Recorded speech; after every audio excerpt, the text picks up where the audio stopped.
ဒီနေ့မှာရွှေကအိမ်လေးတစ်လုံးနဲ့မိတ်ဆက်ပေးမှာပဲဖြစ်ပါတယ်။အဲ့ဒါလေးကတော့ပြည်တော်စုလမ်းမကိုတဲပေါက်တဲ့အိမ်လေးပဲဖြစ်ပါရဲ့ရှင်။အစင်တစ်ပြပြီဆိုရင်တူတူသွားကြည့်လိုက်ရအောင်နော်။ကဲအဲ့ဒါတော့ဒီအိမ်လေးပဲဖြစ်ပါရဲ့ရှင်။ဟိုးမှာလှမ်းမြင်နေရတဲ့မိန်းလမ်းမကြီးကတော့ပြည်တော်စုမိန်းလမ်းမကြီးပဲဖြစ်ပါတယ်။တက်တဲ့ကြီးဆင်းချလိုက်ရင်ဒီအိမ်လေးကိုရောက်ပြီပေါ့နော်။ကဲအဲ့ဒါဆိုရင်ရွှေနဲ့တူတူထဲတဲ့ကိုလိုက်ကြည့်ပေးပါအောင်ရှင်။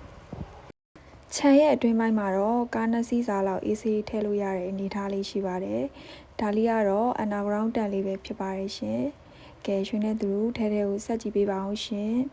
။ကဲဝင်လိုက်တာနဲ့ရွှေတို့က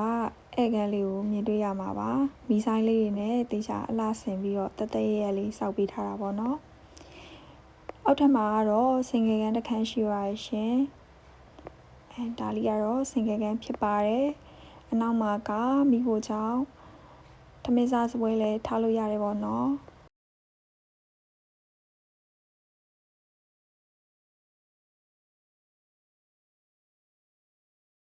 အောက်ထပ်မှာစင်ကယ်ခန်းပါတဲ့အတွက်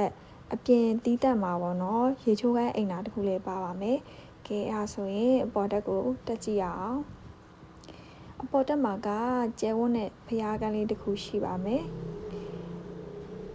ဖျားကန်းလေးကနေရွှေတို့အပြင်ကိုထွက်တဲ့ဒါကတော့ဝရဏာလေးပဲဖြစ်ပါတယ်ဝရဏာမြင်ရမယ် view လေးပေါ့နော်အလေးတက်မှာကအခန်းတစ်ခန်းပါပါရဲ့ရှင်တစ်ခန်းကတော့စင်ကယ်ခန်းဖြစ်ပြီးတော့ဒုတိယတစ်ခန်းကတော့မာစတာခန်းဖြစ်ပါတယ်သူကမာစတာခန်းဖြစ်ပေမဲ့အပြင်မှာတော့တကားပေါက်လေးတစ်ပေါက်ထပ်ဖောက်ပေးထားတယ်ပေါ့နော်တီးတန့်ဝင်ထွက်လို့ရအောင်ပါရှင်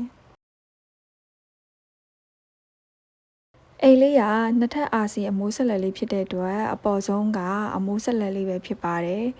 ဒါကတော့အပေါ်ဆုံးကနေလှမ်းမြင်လေးရတဲ့ view လေးပဲဖြစ်ပါတယ်ရှင်